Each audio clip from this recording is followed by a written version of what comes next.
अस्सलाम वालेकुम।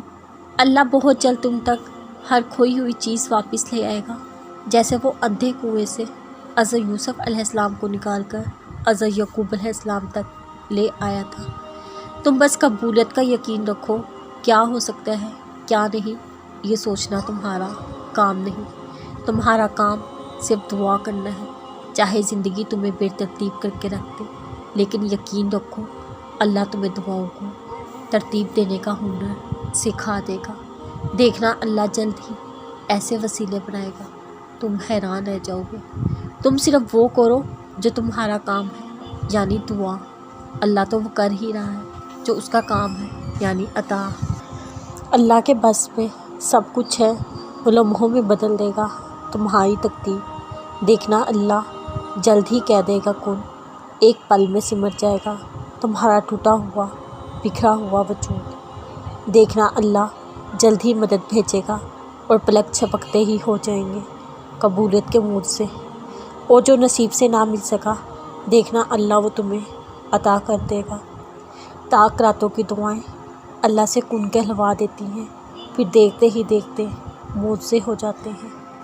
दुआ के कबूलियत में अगर तुम पर आजमाइश आई हुई है तो यकीन रखो जितनी तकलीफ़ तुम इस वक्त उठा रहे हो ना, उससे भी ज़्यादा खूबसूरत तरीके से तुम्हारी दुआ कबूल होगी। ये आजमाइशें वक्ती हैं, तमाम परेशानियाँ और जो तुम्हारे दिल की वीरानी है, ये सब ख़त्म हो जाएगी जो तुम्हारे रब के कुन की सदा आएगी। अब तुम्हारा सवाल होगा, कुछ लोगों की दुआएं बग़ैर आजमाइश के ही कबूल हो जाती हैं, हम पर ये आजमाइश क्यों? क्या अल्लाह हमसे प्यार नहीं करता? तो सुनो, अल्लाह तुमसे प्यार करता है, जब भी तो आजमाइश भेजी है। इस आजमाइश से तुम्हारा मर्तबा बुलंद करता है। वो अब भी तुम्हें सब्र करना सिखा रहा है, उसकी रज़ा में राज़ी होना सिखा रहा है।